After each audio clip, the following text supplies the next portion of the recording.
When's the WCQ? I don't know. And I don't care. But I'm going to talk about it. I don't really consider WCQ any different than any other Yu-Gi-Oh event. What do you get if you win first? And there's only one person that can be in first place, unless there's some really stupid tie thing going. Will you get like accommodations to Worlds? But then what do you win if you get first at Worlds? Nothing that I consider relevant.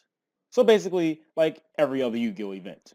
And I also feel that you getting an invite isn't really legitimate because people getting invites is equivalent to shit falling out of someone's anus, hitting the toilet, and somebody flushing. Happens all the time. I don't like discounting any deck. Even one that hasn't been played in some time. You could even say from like the last season, like Bujins or Dolce or something, or even a hat variant. You don't know. You don't know what people are going to be playing. You can assume that most people are going to be playing something fairly new because they like keeping up with the new thing.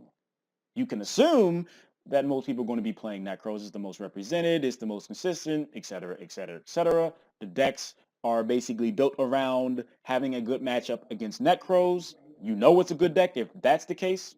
I'd imagine some people paid money for the Necros deck, and why the hell wouldn't you want to play a deck and get some mileage out of it when you spent money on it? Regardless of how you feel about how much the cards are. People still spent money on it, and I'm just saying, I'm playing that motherfucker till I can't play it, and the shit just gets neutered, castrated, balls cut off, all that. Isn't there supposed to be like some ban list change?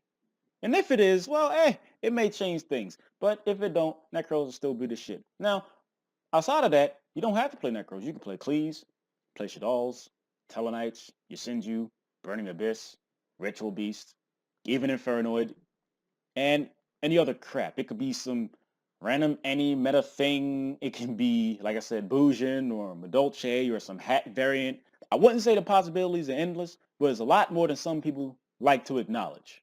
This is a WCQ.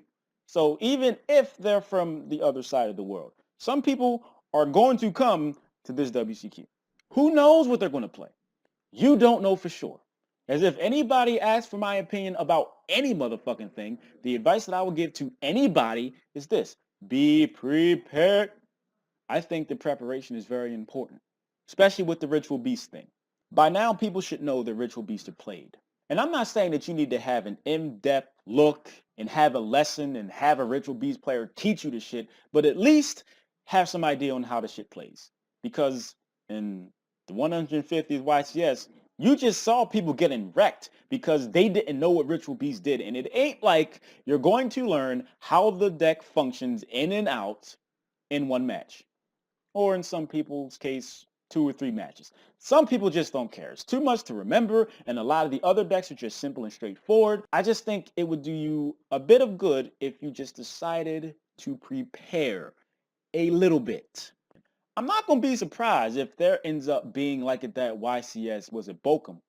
That guy that played Mecha Phantom Beast. I would not be surprised if there's a deck like that. There is a universal rule in card games. You're better off lucky than good. You can play what you like. Just be prepared. So I'd like to thank everybody for watching. I appreciate it. If you would like to support me in some form or fashion, all I ask is you spend literally seconds of your day and click an advertisement. And I keep on asking because it still helps. I'll be grateful, appreciative, and I say thank you very much in advance. You can find some time to do that. Also left out Heroes, but you're probably going to see that too. You got a whole lot of shit to choose from. Have fun.